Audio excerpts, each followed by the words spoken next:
अस्सलाम वालेकुम नाजरीन, मैं हूं अतीक सहाक और आप देख रहे हैं RNN TV। नाजरीन, वैसे लोगों की ख्वाहिश होती है और कई लोगों की ख्वाहिशात पूरी भी हो गई हैं कि वो मक्का और मदीना जाना चाहते हैं, वहाँ पे ज़ियारत करना चाहते हैं, वहाँ पे अपना टाइम स्पेंड करना चाहते हैं। लेकिन मेरे साथ फ्रेम में जो भाई नज़र आ रहे हैं, ये वहाँ खादम है, मदीने में सफाई करते हैं, मक्के में सफाई करते हैं और काबा शरीफ के अंदर के क्या मामलात हैं ये सब जानते हैं इनसे कि माशाल्लाह उधर अपना टाइम स्पेंड करते हैं और इन्होंने उधर क्या क्या चीज़ें देखी हैं, किस तरह के मौजज़े देखे हैं और इन्होंने ये जो उधर टाइम स्पेंड कर रहे हैं, इनको वहाँ पे खादम रहने के लिए क्या क्या करना पड़ा, इनसे जानते हैं। अस्सलाम वालेकुम। वालेकुम सलाम। भाई, सबसे पहले तो माशाल्लाह बहुत बहुत खुश नसीब हैं आप कि आप उस घर की सफाई करते हैं जिस घर में लोगों को जाने की ख्वाहिशात होती है। बेशक इसी तरह ही है। तो मुझे सबसे पहले ये बताएं कि आपको कितना टाइम हो गया वहाँ पे? मुझे माशाल्लाह 3 साल हो गए। वहाँ पे 3 साल हो हाँ जी, गए। 3 साल। और मक्का या मदीना में? मक्का में। मक्का में खाना काबा शरीफ के अंदर? बिल्कुल नहीं, काबा शरीफ के इर्द गिर्द। अच्छा, काबा शरीफ के इर्द गिर्द होते हैं। और जो लोग देखना चाहते हैं या जिनकी ख्वाहिशात है वहाँ जाने की, आप उनको एक दफ़ा ऐसे भी बता दें कि भाई वहाँ पे इस तरह के मामलात होते हैं कि ताकि उनका लोगों का जज्बा और बढ़ जाए। काबा शरीफ के अंदर भी कभी गए हुए हैं? नहीं, अंदर नहीं गए। अंदर की ख्वाहिश है, मतलब बाहर से खड़े होकर अंदर देखा है लाइव, क्योंकि जब गुलाफ़े काबा चेंज होते थे तब हम देखते थे। तो अंदर तो नहीं जा सके, इंशाल्लाह अंदर भी जाएंगे। माशाल्लाह। गुलाफ़े काबा जब चेंज होता है तो वो कैसे चेंज करते हैं और वो क्या मोमेंटम होते हैं? गुलाफ़े काबा पहले होता था कि ना मतलब हर साल की ना पहली, मतलब जो इस्लामिक पहली डेट होती है उसको चेंज होता है। लेकिन अब जो है ना वो फर्स्ट मुहर्रम को चेंज होता है। तो मुहर्रम की फर्स्ट पे जो है वो उन्होंने कर देनी। तो हर साल जिस तरह इंग्लिश कैलेंडर था उस पर चेंज होता था, तो अब इस्लामिक कैलेंडर पर आ गया। अब इस्लामिक कैलेंडर पे आ गया। आपको वहाँ पे 3 साल हो चुके हैं और 3 साल के अंदर अंदर आपने वहाँ पे किस तरह के मौजज़ात देखे हैं, आपने जो अपनी आंखों से देखे हों? मौज़ात काबा खुद ही एक बहुत बड़ा मुअज़्ज़ा है, बेशक, कोई और शक नहीं उसके है, इर्द गिर्द जितनी इसमें तो कोई ज़ियारतें शक हैं नहीं। वो भी सारी मुअज़्ज़े हैं, क्योंकि वहाँ पे आप सल्लल्लाहु अलैहि वसल्लम का घर, और उसके बाद माशाल्लाह माशाल्लाह। जहाँ से बूढ़ी अम्मा कचरा फेंकती थी वो वाली, मतलब हर सारी ज़ियारतें वो पूरा एक ज़ियारत ही है। तो मुअज़्ज़ा कुछ इस तरह का है कि काफ़ी सारे हैं, लेकिन एक बड़ा यादगार है कि बारिश हो रही थी, एक मतलब 2023 की बात है, जब मैं नया 2023 नया गया हूँ। तो बारिश हो रही थी उस टाइम, मेरा ना बड़ा ख्वाहिश हुई कि यार मैं हतीम में जाके नहाऊँ। मतलब तीसरी चौथी बारिश थी, तो पहले भी बड़ी ख्वाहिश की लेकिन कुछ नहीं हो सका। तो अचानक ही बस अल्लाह की तरफ से मैं सीधा हतीम की तरफ गया हूँ, तो वहाँ शुरता खड़ा हुआ था। उसने मुझे बोला हाँ, तो मैंने बोला मैंने अंदर जाना ना। शुरका, नाज़रीन को ये भी बता दें, शुरका वहाँ पे जो पुलिस होती है पुलिस को उनको वहाँ पे शुरका कहते हैं। बिल्कुल। उसको मैंने रिक्वेस्ट की तो उसने पहले मुझे बोला नहीं, फिर उसके दिल में पता नहीं क्या आई, मुझे कहते जाकर ना वो कुर्सी लेकर आओ।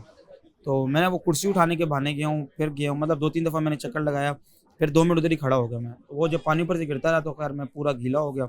अल्लाह का शुक्र अदा किया, दुआएं सबके लिए मांगी। जब जैसे ही मैं बाहर निकलूँ तो लिटरली लोगों ने मेरा कोई बाजू पकड़ के मोड़ रहा है, कोई मेरी सर से टोपी उतार के मोड़ रहा है, मतलब वो पानी जो था ना वो निकालना चाह रहे थे। तो उस टाइम मुझे उसका वो बड़ा हुआ कि एक आंखों देखा मेरे सामने मुअज़्ज़ा था कि लोग किस तरह तड़प रहे होते हैं एक एक कतरे के लिए। अच्छा, एक दफ़ा मैं भी उन ख्यालात में चला गया हूँ। मुझे ये बताएं कि जब लोगों ने आपके कपड़ों से पानी निचोड़ने की कोशिश की तो तब आपके क्या जज्बात थे? उस टाइम जज्बात मेरे ये थे, एक तो मैंने भागना भी था क्योंकि ड्यूटी पे था, ऑन ड्यूटी था, तो वो मुश्किल हो जाती है क्योंकि कैमरे लगे हुए होते हैं। तो लेकिन फिर भी जिसने जितना हो सका मैंने किया उनके साथ। फिर मैंने उनको बोला कि क्यों आप लोगों ने मेरा यूनिफॉर्म उतरवाना है। फिर मैं वहाँ से भागा हूँ, भाग कर तो फिर मैं अपनी वापस जाकर ड्यूटी वाली जगह पे चला गया था। ये आपकी बहुत बड़ी खुश नसीबी है कि वहाँ पे लाखों की तादाद में लोग होते हैं, तो करोड़ों लोग आते हैं, लाखों की तादाद में एवरी टाइम लोग वहाँ पे मौजूद होते हैं, तो अल्लाह ताला ने आपको वहाँ पे चुना है। तो बेशक हज़ारों की तादाद में खादिम हैं और मैं उनमें से एक खुश नसीब हूँ कि मतलब चंद खुश नसीब हैं जिनमें से एक मैं भी हूँ, जो इस तरीके से जिसने रहमत के परनाले के नीचे आया है, जो कि क्योंकि इवन के आप हतीम में नमाज भी पढ़े ना, हुजाज भी हैं, तो जैसी बारिश होती है ना तो वो हाजियों को भी बाहर निकाल देते हैं। तो वो मेरे लिए एक बड़ा, अल्लाह की बहुत बड़ी मेरे लिए नेमत है। बिल्कुल माशाल्लाह, बहुत बड़ी खुश नसीबी हैं। मक्का शरीफ के अंदर ये एज़ आ खादम काम तो कर रहे हैं। सबसे बड़ी खुश नसीबी ये है कि उस घर की सफाई करते हैं जिस घर को देखने के लिए लोग अपने लाख रुपए खर्च करते हैं, जिस घर को देखने के लिए लोग अपना तन मन धन सब कुछ कुर्बान भी कर देते हैं। लेकिन ये हमारे साथ भाई जो खड़े हैं ये वहाँ पे एज़ आ खादम काम कर रहे हैं। मगर भाई से ये जानते हैं कि भाई आपकी जो ये ख्वाहिशात थी ये एज आप अपनी क्या कहते हैं जॉब के लिए गए या वैसे भी कोई दिली मुराद भी थी? नहीं, शुरू में तो कभी सोचा ही नहीं था इस बारे में। 2019 में उम्रे पे गए तो उस टाइम वालदा के दिल में ना वो उनके दिल में एक तड़प थी कि मेरा बेटा इधर है, लेकिन उन्होंने कभी इजहार नहीं किया था। क्या बात है। तो कोरोना फिर आया, तो कोरोना से पहले ना वालदा ने को ना एक बंदे का मिला रेफरेंस के ना कि हम खादिम भेज रहे हैं, तो हमने वो खैर प्रोसेस किया, लेकिन वो फ्रॉड हो गया हमारे साथ। अच्छा। वो फ्रॉड हुआ, दिल बड़ा दुखा। फिर वालदा हाजी कमरान साहब की वीडियोस देखते थे। अच्छा। तो जो नहीं जानते हाजी कमरान को, तो वो जब यूट्यूब पे सर्च करेंगे उनको पता लग जाएगा, उनकी वीडियो प्रॉपर ना ऑथेंटिक इन्फॉर्मेशन। फिर मेरा इनसे रब्ता हुआ, फिर मैंने 2022 में एंड पे आके यहाँ से वीज़ा लिया। मतलब ख्याल मेरा था मैं यूरोप जाऊँगा, किधर जाऊँगा, 100 होते हैं, लेकिन अल्लाह पाक ने मेरा नसीब वहाँ पे लिखा हुआ था। अब वो जगह मुझे किस तरह मिली, मैं वालिदैन की रोज़ खिदमत करता था। मतलब मैंने गाड़ियों का भी काम किया, मैंने इम्तियाज़ मॉल में, मतलब हर तरह का मैंने मिस्त्री मजदूरी सारी हर तरह मेहनत का की। काम किया, ईच एंड तो वो एवरीथिंग। जब मैं आता था घर ना, तो मैंने रोटी खाने से पहले वालदा के पाँव दबाने, वाले साहब के पाँव दबाने और दुआएं मांगनी कि इनकी दिली ख्वाहिश पूरी हो जाए।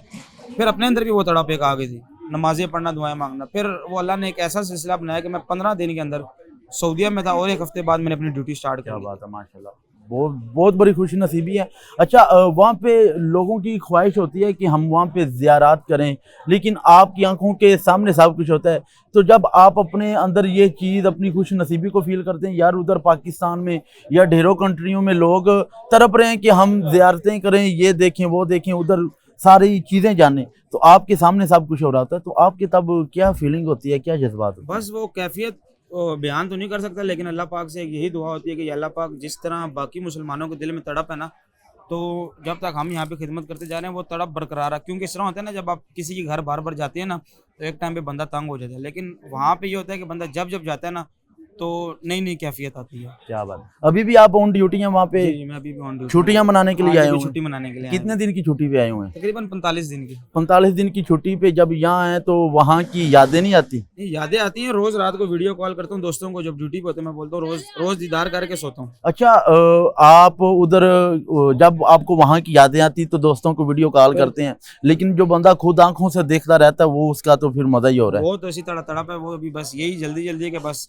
छुट्टी खत्म हो तो मैं बस जाऊँ कानों फटाफट। में वो आवाज़ें, वो सदाएं नहीं गूंजती, वो जो उधर 24 घंटे चल रही होती हैं तलावतें कुरान मजीद की, सुबहान अल्लाह, मुख्तलिफ जो कलिमात पढ़े जाते हैं वहाँ पे, तो वो सदाएं, सबसे जो मीठी चीज़ है वहाँ की अजान जब गूंजती है तो उसका तो सरूर ही बहुत है, तो वो चीज़ों की याद तो आती होगी। वो बिल्कुल आती है, ख़ास तौर पे शेख यासिर हुसैनी साहब की तिलावत, फिर शेख इमाम अब्दुल रहमान सुदैस साहब की तिलावत। माशाल्लाह। तो वो जिस मीठी आवाज़ में फिर पढ़ते हैं तो बंदा कहता है कि 10 घंटे भी तिलावत होती रहे हम खड़े रहें।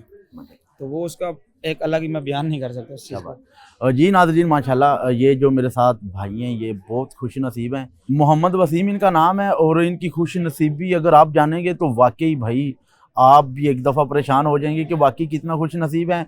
ये उस घर की सफाई करते हैं जिस घर में लोगों को जाने की तलब होती है, लोग अपना तन मन धन सब कुछ कुर्बान से कर सकते हैं, लेकिन वहाँ पे चले भी जाते हैं और कोई नहीं भी जा पाते। लोग करोड़ों अरबों खरबों रुपए कमा के बैठे हुए हैं, लेकिन वहाँ वही जाते हैं जिसके नसीबों में लिखा हो। और मुझे भी इस चीज़ का यकीन है कि भाई के साथ जो भाई से जो खुशबू आ रही है वो भी बहुत ही मीठी है। ये खाना काबा के अंदर जब गुस्ल दिए जाते हैं ना, तो जो अतर इस्तेमाल होता है, ये वो अतर मैंने लगाया। क्या बात है, माशाल्लाह। जब खाना काबा शरीफ के गिलाफ को गुस्ल दिया जाता है? नहीं, काबा के अंदर जब गुलाफी काबा जब चेंज होते हैं ना, तो 15 मुहर्रम को काबे के अंदर की सफाई होती है, माशाल्लाह। दरवाजे खुलते हैं प्रॉपर, तो उसके अंदर जो अतर इस्तेमाल किया जाता है उसका नाम मुस्क है, तो वो मैंने लगाया। क्या बात है भाई, मुझे भी दे दें थोड़ी सी। सर आपको ये मिलेगी ज़रूर, अगर आपने लेनी है तो पाकिस्तान के अंदर इस टाइम उस्मान फ्रेगनेंस वाले हैं। मैंने तो आपसे लेनी है, मैं उस सामान को नहीं जानता। फिर आपको फिर पिंडी आना पड़ेगा अच्छा, इंशाल्लाह। पिंडी आना पड़ेगा। जी भाई, बहुत ज़्यादा खुश नसीब हैं, और इंशाल्लाह ताला मेरी दुआ है अल्लाह ताला हम सब को भी मदीना मुनव्वरा और मक्का मुकरमा की हाज़िरी नसीब फरमाएं।